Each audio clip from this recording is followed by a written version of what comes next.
Bom dia, são 8 horas e 15 minutos, sexta-feira, 22 de novembro. Esta é a TV Senado, eu sou André Ricardo e você assiste agora ao Senado em Dia. Veja como foi a audiência ontem na Comissão de Relações Exteriores sobre a integração energética da América do Sul. Ministro da Justiça fala ao Senado sobre demarcação de terras indígenas. Encerrado o mandato dos 27 finalistas do programa Senado Jovem, em que eles experimentaram a rotina parlamentar. E pesquisa do Data Senado indica: a maioria dos brasileiros é a favor de o ensino básico passar a ser responsabilidade da União.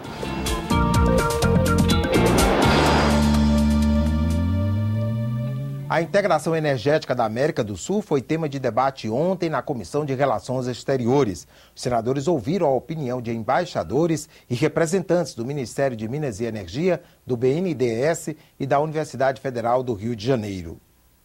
A hidrelétrica de Itaipu, entre Brasil e Paraguai, é um caso bem-sucedido de integração energética na América do Sul. O gasoduto Brasil-Bolívia é outro exemplo. Na audiência pública, os participantes debateram formas de promover o intercâmbio em todo o continente.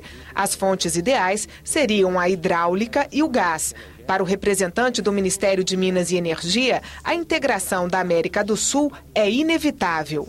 Suponha que a América do Sul fosse um único país. Não é. Se fôssemos um único país, esta integração hidrelétrica através de transmissão já teria ocorrido, como ocorreu no Brasil, que nós fizemos entre as nossas regiões. O objetivo da integração energética é tornar a América do Sul mais competitiva. 64% da energia consumida no continente vem de hidrelétricas. A região é rica em rios com diferentes regimes de cheias, o que aumenta a capacidade de geração de energia. A troca entre os países diminui o risco de apagões e aumenta a confiança no sistema. Além disso, a interligação reduz os custos de geração de energia. A economia que permite, quando há uma interligação em rede da ordem de 20%, investe-se, tem que se instalar 20% a menos de capacidade quando se interliga a geração toda em rede, e a transmissão e a distribuição, do que quando trabalhamos apenas com unidades isoladas. Para garantir o sucesso de uma parceria energética, os palestrantes defenderam que as obrigações, benefícios e contrapartidas sejam estabelecidos em tratados internacionais. Também sugeriram que o Brasil lidere o processo de integração e que o BNDES crie linhas especiais de financiamento para os países da região. Os países do continente, muitos deles, não têm recursos necessários para a realização de obras de grande envergadura. Com isto tudo, o Brasil se torna o grande motor da integração. Todo mundo tem potencial hidrelétrico, mas quem tem mercado é o Brasil. A Guiana, o Suriname, a Venezuela, o Peru, a Bolívia, quem tem potencial hidrelétrico não pode construir grandes usinas se o Brasil não estiver envolvido. Por quê? Porque o Brasil é que tem mercado. Cabe ao Brasil liderar essa iniciativa e prover as condições econômico-financeiras para que, de forma conjunta, em espírito de cooperação, possamos trabalhar no sentido de dotar o continente dos instrumentos capazes de aproveitar o enorme potencial energético que o nosso continente possui, gerando riqueza, desenvolvimento e prosperidade mútua para os países que estiverem se esforçando nessa cooperação. E hoje a Comissão de Relações Exteriores realiza uma outra audiência pública, logo mais às 10 horas, desta vez para discutir projeto de lei que resguarda os direitos de funcionários auxiliares que trabalham em embaixadas brasileiras. O projeto prevê que as relações trabalhistas e previdenciárias desses servidores sigam as normas vigentes no país em que a representação estiver sediada. A Comissão de Agricultura ouviu ontem o ministro da Justiça, José Eduardo Cardoso, sobre a demarcação de terras indígenas.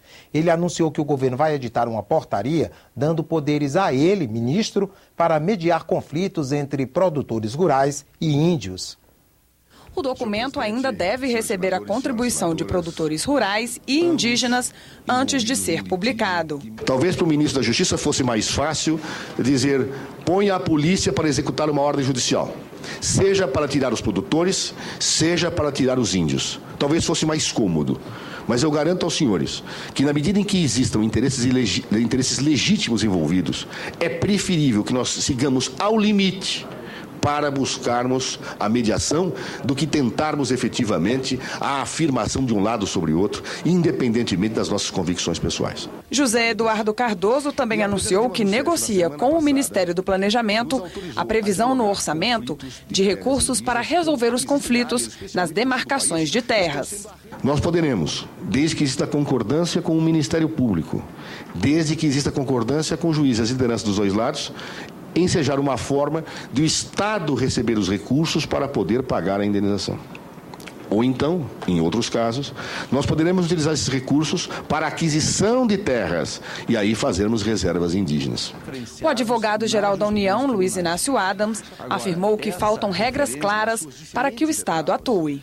Eu acho que hoje esse processo, ele de fato carece de uma normatização que permita o Estado exercer essa autoridade no processo de demarcação. Vossa Excelência diz que existe ausência normativa. E eu queria saber do senhor o que faz a portaria 303 da AGU de 2012. A portaria da AGU estabelece que para as próximas demarcações, advogados e promotores observem as mesmas condições impostas à terra indígena Raposa Serra do Sol. Só que a norma foi suspensa em 2012, após protestos de índios e entidades indigenistas. O governo fala em alterar o texto, mas produtores rurais reclamam que a mudança vai trazer insegurança jurídica para os donos das terras. Se vocês estão sofrendo pressão para estar acontecendo esse discurso aqui hoje, nós também sabemos fazer pressão, com muito mais força e muito maior. E não estou ameaçando não, senhor ministro. Nós estamos segurando esse povo na base, porque se não fôssemos nós, senadores, a grande maioria aqui, já estava todo mundo na sua porta. Pois estão todos prontos para vir. Não é com arco e flecha, não. E nem com corpo pintado, não. Vão vir com as suas máquinas e com a sua força de trabalho. Não sai daqui enquanto esse problema não for resolvido. Mesmo com essa decisão que não tinha sido vinculante, mas Vossa Excelência entendia que não era vinculante porque não teve abrangência nacional, mas que era uma jurisprudência e que esperaria a publicação do acordo para que a portaria voltasse a ter efeitos legais. E agora nós estamos ouvindo que ela é passível de modificações.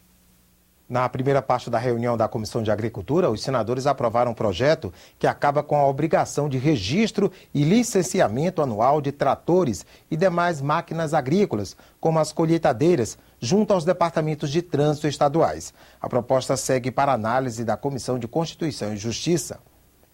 Os 27 finalistas do programa Senado Jovem encerraram ontem o mandato de 4 dias, onde experimentaram a rotina parlamentar. Realizado anualmente, o programa seleciona alunos das escolas públicas de ensino médio por meio de um concurso de redação. Desta vez, o tema foi Buscar Voz para Ter Vez, Cidadania, Democracia e Participação. Os vencedores de todas as unidades da federação vieram a Brasília, debateram ideias no Senado e encaminharam 6 sugestões de projetos de lei que serão analisadas pela Comissão de Direitos Humanos e Legislação Participativa. Eles vieram de todos os cantos do Brasil e experimentaram o dia a dia de um senador. No plenário e nas comissões, debateram temas importantes: meio ambiente, direitos humanos, educação. Quantas escolas tem a Constituição disponível? A ideia do projeto é que tenha algo que possa acrescentar na grade curricular do ensino médio. Como parlamentares de verdade, foram recebidos pelo presidente do Senado, Renan Calheiros. Tiveram a chance de trocar ideias com senadores do mesmo estado. E até participaram de uma solenidade na rampa do Congresso, a troca da bandeira. Através da minha escola e do meu esforço, eu estou aqui representando o meu estado. Sem palavras, é maravilhoso.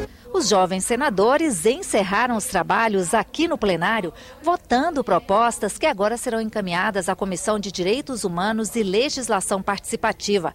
No total, eles aprovaram 6 propostas que na CDH poderão ser transformadas em projetos de lei do Senado.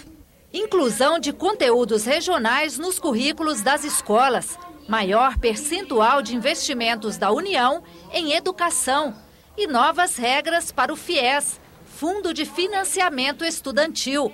São algumas das proposições aprovadas pelos jovens senadores. Eles prepararam os seus projetos, apresentaram emendas, debateram aqui ferrenhamente às vezes, né? E, enfim, esses projetos vão para a Comissão de Legislação Participativa e Direitos Humanos, né? Então, é uma missão cumprida, é um momento de cidadania, da construção da nossa sociedade. Depois de 4 dias de trabalho, eles voltam para casa. Na bagagem, mais do que as fotos, uma experiência inesquecível. Não é essa coisa fácil que muita gente pensa. Envolve muita discussão, muito debate, a gente se depara com opiniões completamente diferentes da gente. Então a gente é colocado em uma situação bem próxima de um senador. Hoje nós presenciamos e sabemos que não é nada do jeito que a gente pensa que é fácil, mas não é. Tem muito contraste, muita contradição e as pessoas têm que entrar em consenso. É preciso amar as pessoas como se não houvesse amanhã. Porque se você parar pra pensar, na verdade não há. Uma pesquisa do Data Senado, feita a pedido da Comissão de Educação, indica que a maioria dos brasileiros é a favor de passar a responsabilidade do ensino básico para a União. Atualmente, o governo federal transfere recursos, mas estados e municípios é que cuidam das escolas. O Data Senado ouviu 811 pessoas com 16 anos ou mais. A maioria defende que o ensino infantil, fundamental e médio passe a ser responsabilidade exclusiva do governo federal. 78,1% apoiam a mudança, 19,1% são contra e 2,8% não sabem ou não responderam. A pesquisa indica ainda que a federalização da educação é mais aceita nas classes de baixa renda. Entre as pessoas que ganham até 2 salários mínimos, a aprovação é de 80,4%. O percentual cai para 52,9% entre os entrevistados com mais de 10 salários mínimos. O ensino público é mal avaliado pelos brasileiros. 53,8% dizem que a qualidade é ruim ou péssima. Para 36,6% é regular. E apenas 9% classificam como ótima ou boa. O senador Cristóvão Buarque é autor de um projeto de lei que federaliza a educação básica. Eu creio que não há como dar o salto para a educação de base enquanto nós tivermos a educação de base como uma questão municipal. Não há como unificar a qualidade da educação deixando que o município rico cuide de sua educação e o município pobre cuide da sua. Só um processo de federalização é que vai permitir isso. A pesquisa sobre a educação foi feita no mês de setembro deste ano. A margem de erro é de 3,5 pontos percentuais para mais ou para menos. O Senado em Dia termina aqui. Daqui a pouco, às 9 horas, você assiste à sessão plenária não deliberativa. Enquanto isso, fique com a nossa programação.